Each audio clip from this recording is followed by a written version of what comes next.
సిగ్గు శరం లజ్జ అనేది మూడు కనుక్కుంటే మాట్లాడద్దు, వాళ్ళ అర్హత లేదు వాళ్ళకు.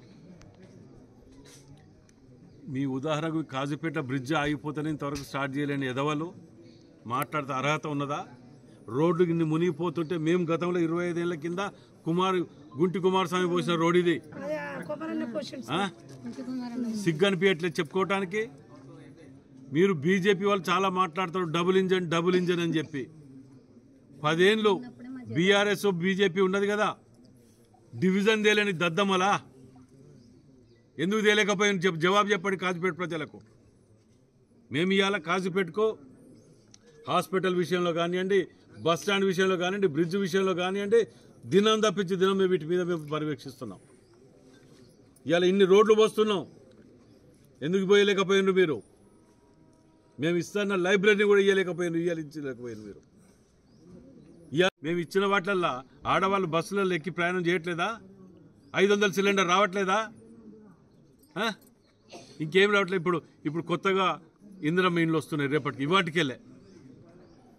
ఇవన్నీ మేము చెప్పిన ఆర్బిటర్లో భాగాలు కావా ఇవి? మేము ఫ్రీ కరెంట్ ఇవ్వట్లేదు, ఇక్కడ 0 బిల్లు. మేము ఒక్కటి అడుగుతాను, మీకు సిగ్గుసరం ఉంటే ఇవాళ మీరు KG to PG ఉచితంగా చేస్తా అన్నారు, చదివిస్తా అన్నారు, ఇచ్చిండ్రా? 10 ఏళ్ళు గడిచింది. దళితులకు 3 ఎకరాలు ఇస్తా అన్నారు, ఇచ్చిండ్రా? ఫీజు రియంబర్స్మెంట్ కట్టినరా? ఆరోగ్యశ్రీ బిల్లులు కట్టినరా? మేము కడతాను, మీరు చేసిన పాపాలకు. 10 ఏళ్ళైనా కట్టని చేతగాని ఎదవలు, సంవత్సరం కాలేదు మేము ఇన్ని చేస్తుంటే మాయంబడి పడి సమర్థించేది పోయి విమర్శిస్తున్నారా? ప్రజలారా మీరు గమనించండి, ఇలాంటి ఎదవలు ప్రజలలోకి వచ్చి మేం చేసే అభివృద్ధిని తప్పుదోవ పట్టించే ప్రయత్నాలు చేస్తున్నారు. నిలదీయండి. 10 ఏళ్ళలో ఏం చేశారా మీరు? సంవత్సరంలో కష్టపడి చేస్తూ ఇవాళ ఎలక్షన్ లేవు మాకు. మేము గెలిచిన తెల్లారికెళ్ళి ప్రజలలో ఉన్నాం మేము. మీరు ఓడిపోగానే ఇవ్వని వాడి ఇళ్లలో పన్నాడు. ఎవడైనా బయటకు వచ్చిండ్రా?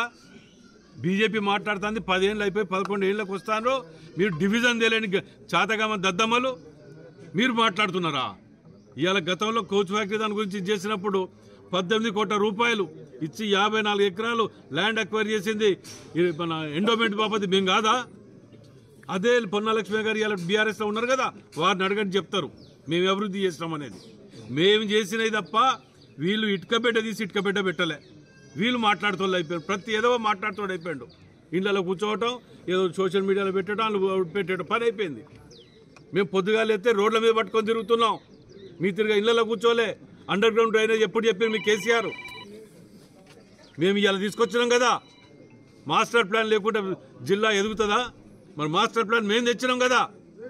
ఇంకా అభివృద్ధి చేతలేని మాట్లాడితే సిగ్గులేని వాళ్ళకు మీరు జవాబు చెప్పాలి. ఇక మీ అందరికి ఇండ్లు ఇస్తా అన్నాడు, ఇన్ని రోజులు కాలం గడిపాడు, అప్పుడైతే ఇవాళ ఈ పరిస్థితి ఉందా? ఇళ్లలో కూర్చొని వైఫై చూసుకుంటా కోడి కోసుకొని అత్తమామ తేడా పండుకోవాలి, డబుల్ బెడ్రూమ్ అని చెప్పిన ఎదవా ఏడబోయిండు. పట్టుకొని వస్తే కట్టేయండి హన్మకొండలా.